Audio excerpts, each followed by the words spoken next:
Olá, pessoas! Inspirada por um vídeo que eu vi há pouco tempo, uma análise muito boa que eu vi sobre a situação do Oscar, né, Brasil, Oscar. Eu estou aqui, estou aqui. Vocês estão aí? Eu estou aqui para comentar esse vídeo que eu estou me referindo e também tem alguns outros comentários que eu gostaria de fazer relacionados à questão da mulher, né? Que é a minha pauta principal de vida. E aí, pode parecer, nossa, estão dando atenção demais ao Oscar. Todo mundo sabe que o Oscar, todo mundo que consegue usar o cérebro, né? Que o Oscar é uma coisa estadunidense, uma coisa lá entre eles. Né? Não deve se esperar muito disso. É um prêmio lá entre eles, né? Aquele país que não deveria ser exemplo para ninguém. Porém, a gente não pode fingir que isso não existe, porque existe e tem muita força, principalmente vindo do lugar que eu venho, que é o mundo das artes, né? Então isso tem peso, mesmo que eu não queira ou fingir que isso não aconteceu ou desmerecer o Oscar, eu não posso, porque o mundo que eu vivo, o Oscar existe, né? Então, pensando nisso, eu queria fazer alguns comentários a respeito desta situação inteira, né? Ganhamos uma estatueta lá nos Estados Unidos, melhor filme internacional, beleza, legal. Mas aí veio melhor atriz, que era o que as pessoas estavam esperando, né? Por causa de Fernanda Torres e tudo mais. E aí ela perdeu. Perdeu. Para quem ela perdeu?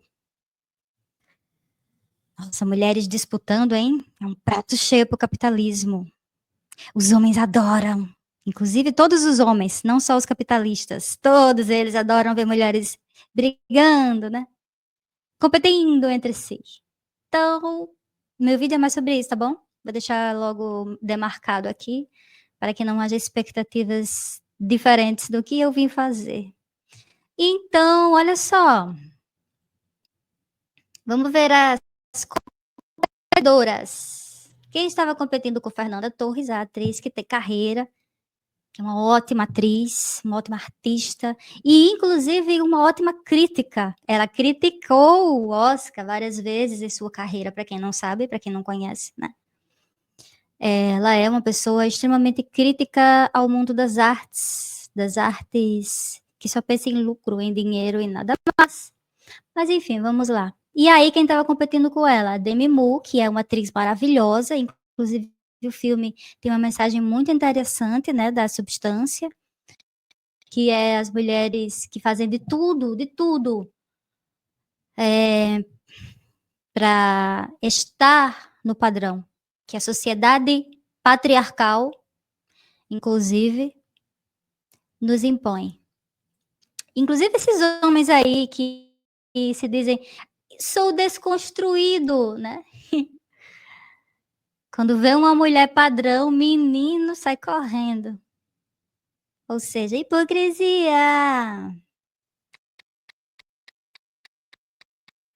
E aí tem a Sofia, né? Do filme polêmico, Emília Pérez. Aí tem essa atriz incrível, Cíntia, que fez Wicked, o musical. Essa atriz é uma. Sabe aquelas artistas completas? Canta, dança, é atriz, encena, enfim, a mulher é completa. Uma atriz de peso que também tem carreira, né? E é essa moça que ganhou, foi ela, tá bom? Ela ganhou a estatueta, essa daqui, de 25 anos. E aí, removerei, não vou ler isso da revista Veja, né? Só queria mostrar as imagens mesmo. Eu achei bem legal porque já estava na organização, bem, por isso que eu usei. esta cena aqui, tá? Então, beleza. Feito o apanhado, feito o resumo da ópera aqui. Agora eu quero mostrar o vídeo. Ela é uma artista, ela é do meio da cultura, não é uma pessoa despolitizada. E aí eu quero que vocês escutem ela, porque eu escutei ela e gostei muito. Minha internet não tá legal, né? Como sempre. Torres, e eu não tô. Eu iria mostrar no canal dela, porque tanto ela tem canal no YouTube como tem perfil no Instagram. Mas não estava rolando. Eu tentei gravar, ficou dando saltos, cortando, picotando o áudio. Aí eu, enfim, resolvi baixar o vídeo para poder fazer os comentários, senão não ia conseguir. Tá bom? Então peço a compreensão de vocês. Por isso que eu baixei o vídeo, tá bom? Vamos lá. Tô falando isso por patriotismo, mas por nível técnico mesmo. Mas a gente sabia que era um sonho distante, que eles não costumam premiar atrizes de filmes em língua não inglesa. Ok, agora, a Demi Moore, que também estava brilhante e que vinha com um discurso importantíssimo sobre etarismo, sobre como as mulheres são tratadas pela indústria e que sempre foi criticada por papéis sexualizados. Perder para uma aspirante interpretando uma prostituta hipersexualizada ao extremo, o que é justamente o que critica o filme A Substância, é demais para mim. A Coralie Farjá perder para o Sean Baker e o roteiro perder para esse soft porn com plot de sessão da tarde, é demais. É demais, demais. Mas, infelizmente, isso dialoga muito com os tempos que a gente está vivendo. É impossível dissociar essas escolhas do momento político, até porque a arte sempre vai ser política e a premiação sempre vai refletir o viés dos votantes. E de acordo com a revista virtual da Academia, nos últimos 10 anos, eles até empenharam um esforço para tornar o corpo de jurados mais inclusivo, aumentando a adesão de mulheres, de pessoas de diversas etnias. E em 2020, eles anunciaram que até já tinham batido a meta inicial, chegando a incríveis 67% dos membros ainda é homem, 80% são pessoas brancas, e de acordo com Los Angeles Times, em 2012, a idade média desses homens era 62 anos de idade. Esse número deve ter diminuído um pouco nos últimos anos, mas ainda é um perfil demográfico bem específico desses votantes. Acho que foi muito inocente da minha parte acreditar que esse monte de cara branco, cis, etc., em tempos de maga e trampismo, iam realmente votar numa mulher que critica e ridiculariza a postura de toda a indústria, ou seja, a postura deles. Claro que não, né? Claro que eles iam votar no conto de fadas em céu, porque é isso que a Nora é. E eu já sabia de... Eu adorei como ela definiu o filme A Nora. Adorei. Vou mentir, não. Isso antes de assistir. Eu já sabia que ia ser o supra-sumo do male gaze, porque o cinema sempre foi dominado por homens, porque essa predominância influencia a forma como as histórias são contadas. Então, um texto sobre uma trabalhadora do sexo, escrito e dirigido por um cara, mas ainda conseguiu me surpreender para pior. O conceito de male gaze, ou olhar... E aqui é importante dizer para vocês que ela não está fazendo análise moralista, tá bom? Porque vai aparecer uns e outros aqui dizendo isso. Ai, que moralismo. Não, não é isso. Porque ela falou sobre prostituição e esse assunto sempre é um tabu, né? Para algumas pessoas aí de esquerda, que se dizem de esquerda, sei lá o quê. Ai, prostituição é linda. Não, prostituição não é linda. Prostituição, ai, não é. Certo? Certo? Ok? Partimos desse princípio. E aí o que ela está fazendo é dizer que aonde esses cineastas, pessoas que têm o poder, né, de produzir estes filmes de maneira geral, né, aonde eles querem que as mulheres sejam vistas? Que tipo de mulheres ganham prêmios? Preste atenção, que é sobre isso. Que tipo de mulheres vai ganhar prêmios? Que tipo de personagem ganha prêmio? Será que vai ser uma pessoa que critica? Uma mulher autônoma? Será? Ou será que vai ser uma mulher que tenha o reforço da feminilidade? Ou será que não apenas a feminilidade, né? Mas de sujeição. Mas vamos escutar ela melhor. masculino foi popularizado pela crítica britânica Laura Mulvey nos anos 70 e traduz como o cinema estrutura narrativas e representa as mulheres a partir de uma perspectiva masculina. É como se a câmera fosse o próprio olho desse homem que vai consumir a mulher que está na tela. A Mulvey usa conceitos da psicanálise do Freud e do Lacan para explicar o que é o male gaze. O Freud acreditava que os homens veem a ausência do pênis nas mulheres como uma ameaça, um símbolo de castração, imagine não ter. E esse medo da castração tem que ser neutralizado de alguma forma. E um jeito eficiente de fazer isso é objetificando o corpo dela. Esse discurso aí que ela tá falando é muito usado pelos incels, tá bom? Por isso que ela tá falando sobre isso. Não é que ela acredita nisso. Ai, Freud, amém, Freud. Não é sobre isso, né? Tem gente que endeusa, né? Outros homens. Tem gente que endeusa deuses, e tem gente que endeusa pessoas, né? Então, Freud é endeusado por certos tipos de pessoas aí. Então, beleza? É sobre isso. E o nome dela, eu esqueci de dizer, o Instagram dela, mas eu vou colocar aqui. Carolina Parker. Tá bom? Vamos lá ouvi-la. Destituindo a mulher da categoria de sujeito. Outro conceito que ela traz do Freud é o da escopofilia, que é o prazer de olhar, de transformar outra pessoa em objeto através do olhar, buscando, claro, prazer e controle. E o cinema oferece essa satisfação voyeurística para o espectador, né, que observa a mulher como um objeto de desejo. E ela fala também da fase do espelho do Lacan, que é um momento em que a criança se reconhece no espelho e que é crucial para a construção do ego. E o cinema pode funcionar como um espelho, refletindo os anseios, as características do espectador, que se vê na tela, que se identifica com o herói na tela. E toda essa relação entre o olhar ativo e o objeto passivo é permeada por desigualdade de gênero e pela necessidade de neutralizar aquele medo da castração simbólica que a mulher causa. Então o resultado é o olhar masculino projetando as suas fantasias no corpo feminino. Ou seja, como regra, o homem é o dono da ação e da identificação e a mulher é o objeto de consumo na tela. E ela ainda fala que os protagonistas homens têm sempre algum tipo de aval moral para essa objetificação. No caso do Anora, é uma trabalhadora do sexo, então tudo bem sexualizar e humilhar de diferentes formas para o bel prazer do espectador. E a primeira cena já é um monte de mulher pelada rebolando em cima dos caras no prostíbulo, né? Com a música super atual, jovenzinha, aquela fotografia do Euforia com luzes, brilhos, glamorizando ao máximo a situação. E a partir disso, a gente tem infinitas cenas de sexo bem expositivas. Aí tem uma cena que ela faz uma dança, que ela fica com a bunda pra câmera, as pernas abertas direto pra câmera por vários minutos, assim. E piora, porque ela é infantilizada em alguns momentos. Nessa dança que eu falei, ela tá de colegial. Tem um outro momento que ela estoura uma bola de chiclete enquanto tá fazendo um lap dance. Ou quando ela diz que quer fazer a lua de mel na Disney. Gente, que tipo de associação é essa, sabe? Enfim, rivalidade feminina também, tá bem presente no... Bem problemático isso, né? Rivalidade feminina a gente já sabe, né? Que sempre é um prato cheio, todos esses filmes aí. Mas esse ponto que ela traz é muito importante, da infantilização da personagem. Ela é uma mulher adulta, né? Prostituta, mas ela é infantilizada. Infantilizada e uma pobre coitada, que não tem onde cair morta. Por isso que ela está na prostituição, né?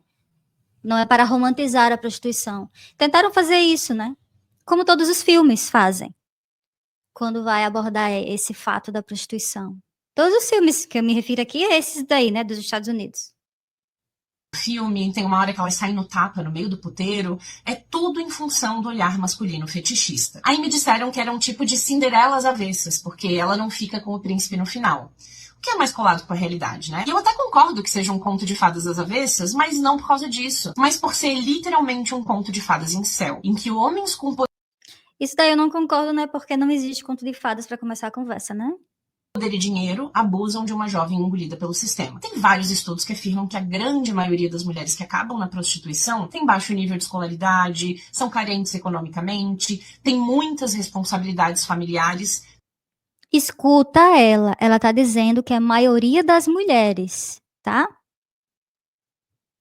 Seja com os seus pais ou com os seus filhos. E aí o roteiro pega essa figura marginalizada pra hipersexualizar e humilhar por 2 horas de filme. Uma das cenas que mais me estressou foi a que ela tenta fugir e o guarda-costas não deixa, e aí eles entram numa luta corporal. Eu vi algumas reviews e fiquei em choque que as pessoas riram dessa cena. Em teoria, esse é o trecho de comédia do filme. Comédia. Uma mulher gritando desesperadamente, tentando fugir de um cara muito mais forte, enquanto ele puxa a roupa dela, eles se debatem, ela tenta se desvencilhar gritando com todo o pulmão, obviamente ela não consegue. É desesperador, é angustiante, é gatilho. Como é que alguém pode ter rido disso? Sinceramente. Depois ela é ainda amarrada, sendo que para isso ele coloca ela de 4 e fica com a pelvis pressionando a bunda dela, trazendo um tom sexual absolutamente desnecessário para essa cena de violência. Tanto que ela mesma diz pro cara, eu aposto que você se satisfaz sexualmente com isso. O roteiro tá falando isso pra quem? Pro espectador médio que se satisfaz sexualmente com cenas de violência. Não à toa a busca de cenas de estupro em site pornô é tão alta. E ela mesma sugere mais tarde que ele teria estuprado ela ali se não tivesse mais ninguém na sala. Tá falando com quem? De novo com o espectador. Aí no fim ela grita com todas as forças, é amordaçada e a câmera enquadra o rosto dela num take muito parecido com aquele do Pobres Criaturas na cena do masoquismo, em que ela também tá amordaçada, nesse caso para fins sexuais mesmo. Então a Nora é silenciada e sexualizada ao mesmo tempo, enquanto ouve de um homem mais velho e poderoso o quanto ela vai ficar sem nada, o quanto ela não tem poder nenhum, o quanto ela não é ninguém perto deles. Ela é desempoderada do início ao fim do filme. No fim, inclusive, o tal noivo ainda pergunta se ela é burra. No lugar dessa palavra desempoderada, né, que eu não gosto dessa palavra empoderada, que é bem coisa do capitalismo, né, para vender camisa, eu sou feminista, né, só para vender mesmo alguma coisa, algum produto. Eu prefiro usar a palavra humilhada mesmo, né? Essa personagem, ela é humilhada o tempo todo, tá? Não tinha como ser um sonho erótico mais red pill que isso. E nem dá pra pensar em Cinderelas avessas, porque, no fim, quem salva ela é o outro cara. O tal do guarda-costas que sequestrou ela, de certa forma, amarrou, quebrou tudo numa loja em outro...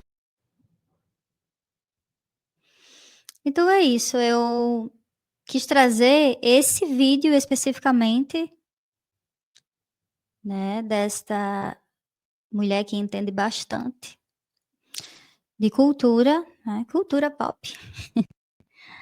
E pra gente pensar, refletir um pouco sobre esse aspecto do filme, né, esse reforço, isso é um reforço, né, que tipo de personagem dá certo, que tipo ganha estatuetas daquele país lá, né, que é a referência do mundo para certos tipos de pessoas, capitalistas, e lá, né. E aí eu tenho um vídeo aqui que eu queria compartilhar com vocês, para mostrar para vocês a forma que essa sociedade em que nós vivemos, sociedade patriarcal, machista, a forma que as mulheres são retratadas e a forma que essa sociedade gostaria que as mulheres fossem retratadas. É assim, ó. Isso aqui foi real, isso aqui não é coisa de filme não, viu? Sempre te honrarei como cabeça do nosso lar. Tá bom, parei. Não precisamos ver essa desgraça até o fim. Vocês viram, né? O casamento de um casal heteronormativo de igreja, mulher de joelhos diante do marido, daquele jeito, prometendo se sujeitar, ser submissa àquele homem. E o último vídeo para fechar, com chave de desgraça, de vez, né? Ai. Escuta! Preste atenção! É uma atriz fazendo uma análise crítica sobre o cinema estadunidense, uma atriz de lá, tá? Fazendo uma crítica muito pertinente ao formato, né, de como as mulheres são representadas na maioria, mesmo que a gente já tenha produtoras, mulheres, né, mesmo que a gente já tenha algum espaço, né, mesmo assim, as mulheres ainda são retratadas em filmes, séries e tudo mais, desta forma aqui, ó, escuta aí. Tem legenda. Seriously, I'm not kidding. Go back and watch any movie, and you will see this line over and over again. You're going to see it now. What do we do? What do we do now? So what do we do now? What do we do now? What are we gonna do? What do we do? Smile. What do we do? What do we do? Enfim, gente, eu vou tirar porque eu não sei se vão jogar fora meu vídeo, né? Pode acontecer, mas enfim. O que ela está dizendo nessa abordagem dela, né? Ela está dizendo que a maioria dos filmes é sempre assim, as mulheres, o que nós vamos fazer agora? Onde estou? Quem sou eu? Aí perguntei isso para um homem. O que nós vamos fazer agora? O que a gente faz? As mulheres nunca sabem o que fazer. Sempre infantilizadas, né? Sempre esperando, mesma história de sempre, esperando aquele príncipe encantado que vai te salvar porque você é incapaz de se salvar sozinha. Essas conversas aí de sempre, né? É um filme adulto. São filmes adultos. Até aquele desenho que aparece, né? Então, é um desenho feito para adultos.